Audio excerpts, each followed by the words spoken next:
Hello and welcome back. This is episode 6 of the bonus stage. We're your hosts. I'm Jeff Ward. I'm Tom Higgins. We've been away for a while. I've been working hard at school, finishing up, and I'm finally graduated now. And on the summer break, and Tom has been working hard. And anybody who knows us is actually laughing at Tom working hard.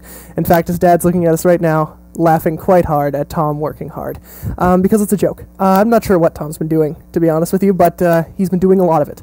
Last filming weekend. Yeah, that's what he's been doing. Last filming weekend, I had a wedding to go to, so yeah, kind of screwed up our filming. Yeah, so we're back, and we're going to be filming 2 episodes today, and hopefully you sit through the entire thing.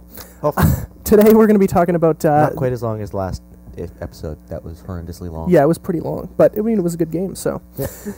Today we're going to be doing some GDC coverage. We're going to be talking about the biggest parts of the Game Developers Conference that just wrapped up a while ago. We're going to be talking about the new service Onlive that was just announced. We're going to be talking about the new Zelda on the DS. Spirit Tracks. Yep. A good game for you, one of your favorites. Battlefield 1943. It was briefly showcased at GDC, and as well as Battlefield Heroes. We got a little bit of a surprise at the end of the episode for that.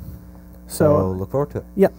So let's start things off with OnLive. So basically, I mean, this is pretty intense. This thing is pretty much a game changer right now in the gaming industry.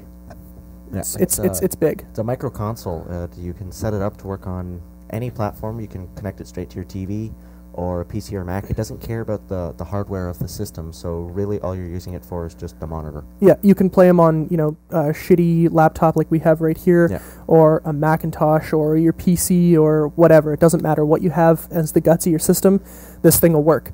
They also have a set-top box, which is, I mean, not any bigger than your normal... It's about it looks like a DS-sized box. Yeah, it's really tiny, and I mean, it fits in your pocket pretty much. Yeah. So you set this up to your... goofy, though. It does, yeah. But, I mean, hopefully they'll work that out. I mean, it was just... But it looks like they're going to keep the controller. But you hook this set-top box up to your TV, and it basically what happens is you're playing the games on their servers, and they will take the video and send it back to your TV. So, I mean, you don't have to go through any of the graphics processing or anything like that. You're playing the games on their hardware, and then they send you the image, which is actually pretty cool. I mean, it kind of reminds me of a while ago EA Games was wanting just the one console, the home console. Yeah. They wanted to conglomerate everything into one, and it kind of sounds like that in a sense. Someone took the idea and ran with it. Yeah. So, but I mean, these guys have been working on it for, like he said, almost 10 years. In, yeah, so phantom development, as they've kind of put it. Yeah, I mean, they were really secretive about it, and I can see why. I mean, this is big time technology. A lot of hardware developers, though, I have a feeling are going to seriously hate this, because with this system coming out, it really makes everything moot. Yeah, it does. If you don't need a good system to play all the top of the line games, where are the developers getting their money from? And that's true.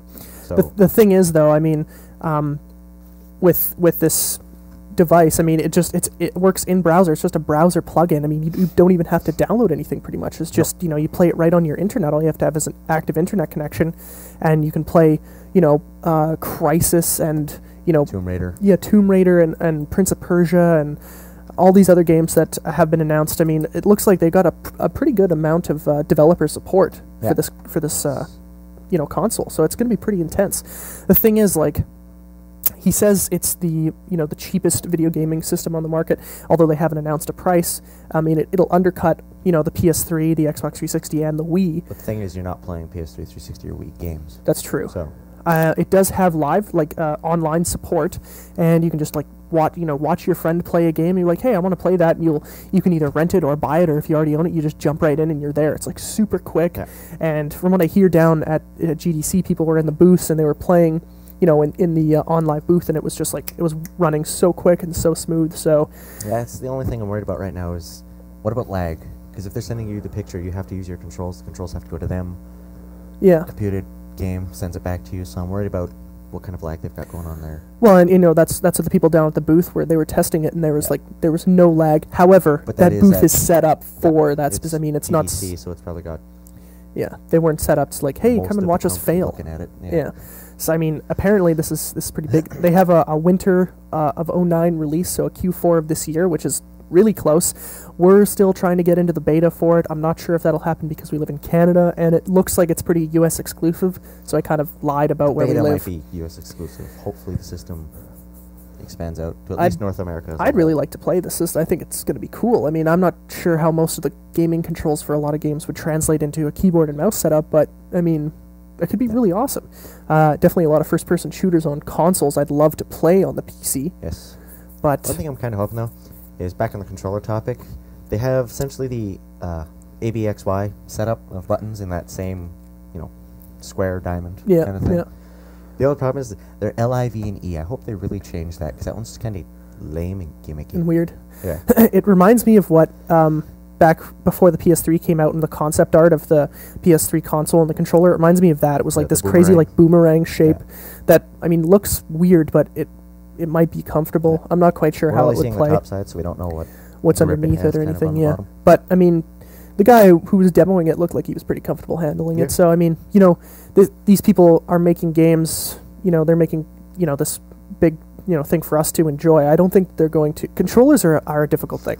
Well, I mean... You never know. They'll try not to botch it up, but Xbox did have the original Xbox controller, which was ridiculously huge. And then the Dreamcast controller I wasn't a fan of, with the big hole in it. I like the GameCube controller. I love the Xbox 360 controller. The Sony hasn't really changed their controller since the PS1 with dual analog sticks. So, I mean, controllers are a big thing. If you do a controller wrong, nobody wants to play the games because it's uncomfortable and everything. Unless you're Shaq and have giant hands. Yeah, exactly. But another thing is like how much would you pay for this? To be honest, I don't know. I mean, and another thing is like, how would they market it? Like a monthly service. Yeah, like an Xbox Live. The idea's already been done on the internet. There's a website. I can't remember the name of it right this moment, but it's the same idea. It's a browser-operated thing. You just download like games GameLoft quickly. Or something.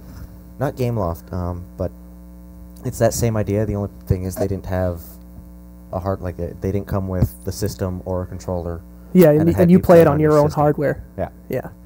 But they have a lot of little arcadey games and stuff like that. Yeah. Yeah, I do know what you're talking about. I just can't remember what it's called either. But I would assume that it would be subscription-based. You're probably going to have to buy the set-top box. Yeah. But I'm not sure how much that would be. I mean, it's so small that it could be like $100 or... Yeah, it's cheaper than the Wii, which goes for something like $279 right now, so... Yeah, I mean, that's pretty cheap. But the thing is, like... $200 tops, maybe. If you pay subscription fee on top of whatever they charge you for the device itself, do you also have to pay for the games, or is they just like they'll just give you the service for free, but you got to pay for the games? But then again, like I don't know if they're making money off the games. How are they affording to give you all these server powers? Because they got some ridiculously powerful computers that are going to be running all these games at the same time.